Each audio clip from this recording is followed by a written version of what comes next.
Yes, greeting to everyone. My name is Bruceley Delma. Was a child that was born in Haiti. Where I'm talking now is the place that I was born. I was born here, but I left my village here since I was 8 years old. Went to the capital of Port-au-Prince, and I stayed in the capital for about another 8 years. So around 16, I was head up to the States. And I got to the States, but before I went to the States, I was a young man. Like I say, I left when I was 8 years old. I didn't have anybody to look up onto, and it was very hard for me. And I was a little boy working in the street and don't have a place to sleep. I used to climb up a tree and slept there. Sometimes I slept by the road, sometimes I slept on people's porch, wait till everybody went to sleep, and then I creeping there and sleep under the porch, and then get up early in the morning. I went to sleep late and get up early, after the sleep and before they wake up. So I had to leave. And this is the life really I was living. I couldn't go to school.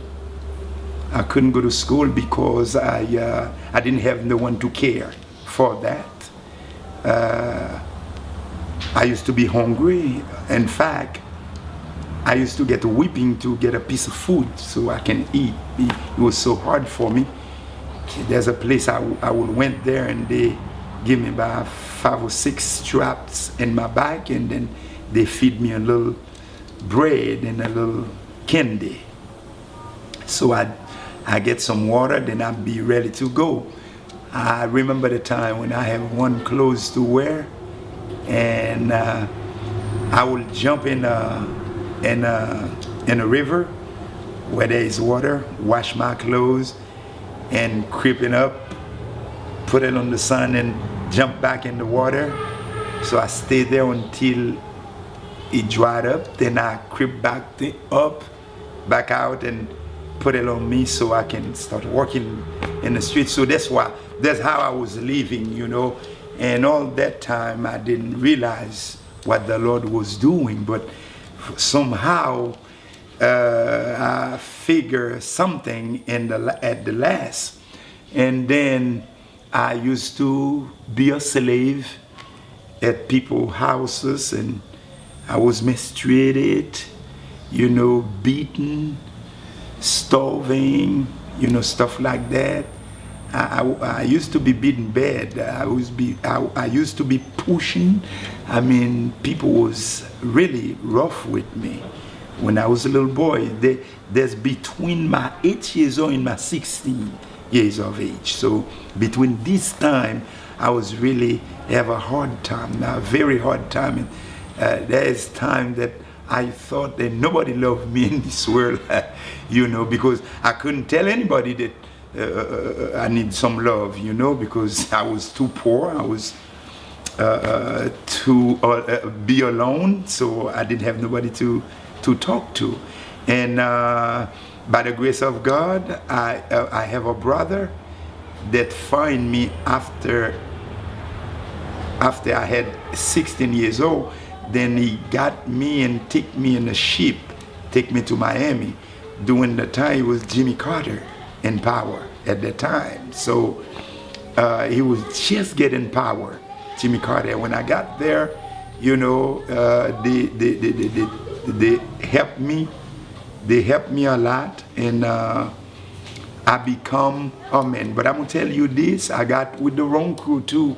While I was there, being in Haiti without no parents, and go up to the state without no parents, and then I was left on my own, and I do what I want, I go where I want, I say what I want, stuff like that. So I got hang with the wrong crew. Then after so many years, I got sent back to Haiti.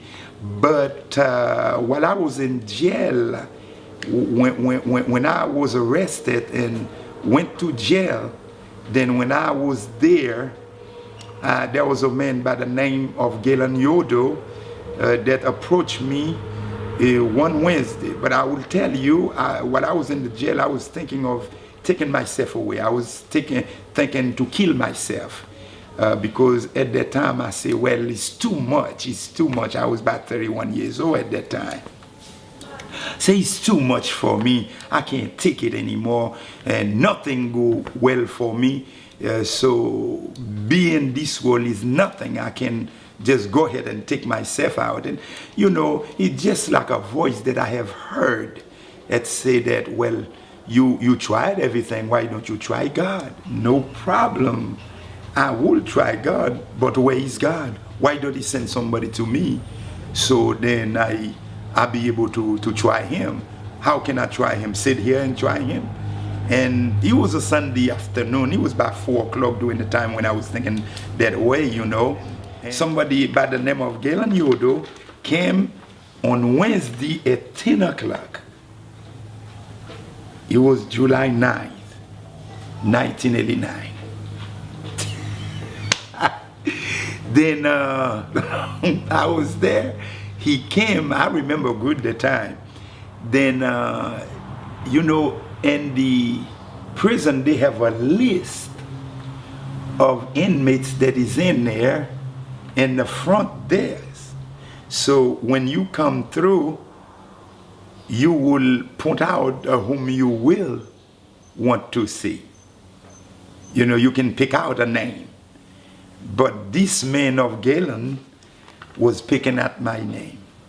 And I remember he read a verse from Ephesians 6:11 through 18. Finally, my brethren, be strong in the Lord and power of His might. Take the whole armor of God that He may be able to stand against the wile of the wicked. So I remember that. He finished with that with me. Then he quoted Isaiah 31, 40 and 31st verse. They that who wait upon the Lord shall renew their strength. They shall mount up with wings as eagle. They shall run and not be weary. They shall walk and not faint. When he finished with these passages, then he prayed with me. And he asked me, what you think you should do now? Then I begin to think that I was angry with myself Sunday afternoon, 3 days ago. And I heard a voice say, well, why don't you try God? And I come out and say, well, where is God? Why don't He send somebody? Just like that, I come openly, verbally, you know, I say it. So then when he was talking to me, should I try God once? Then I remember the conversation I have with myself Sunday afternoon. Then I say yes. And I accept Christ. I discover in that man, he's a good man. And then I begin to think, maybe because he's a child of God, then how good that would be for me to become a child of God as well as he is. And I say to myself, he come here wasting his time, you know, because during the time I did not know how much that would be to Jesus, you know, when a man tried to win a soul. So I accept Christ, and he come teach me every week. Then I start a little church in prison. I start a little church. So I have about 17 of them that agree with me, that was willing to hear me out. And I gave them my testimony, and I told them I'm ready for anything, you know. And during that time when I was in jail, I was not speak with no one. So no one didn't think too I speak English. They thought I'm a foreign man, so I do not speak English. But I heard everything they were saying, either against me or for me, you know. But I have not answer 1 minute. And I spent 3 months with them there. So at last, when I came to talk English and try to teach them about the Lord, every time Pastor Yodo come with a subject or verse, so I wrote it down, I kept it, and then I go back and talk to the rest of the people that was in jail. And we have 17 that come out and accept Christ while I was in prison. You know, I started the church and I started be care for the people. I started a church up in the mountain. I stayed for 8 years around the mountain. And the church that I started, when I left, he had 600 people up in the mountain. This is a miracle.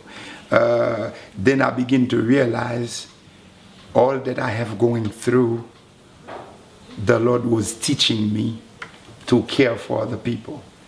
Because I had no one care for me, so I do not go to school and everything, so I take this advantage and try to help people going to school.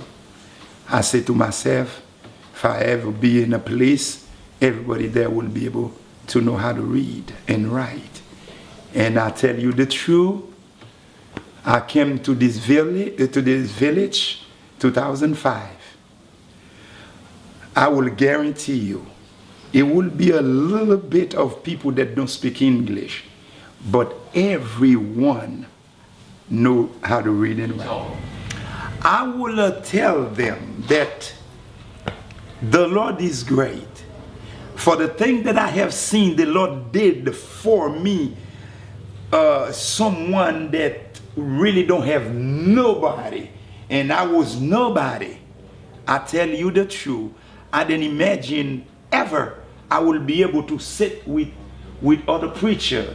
I would not have in my mind that I will be having all these Christian that I'm leading. You know, the way God worked with me, what God have done in my life, the miracles that God works in my life, that I will tell the others, try God.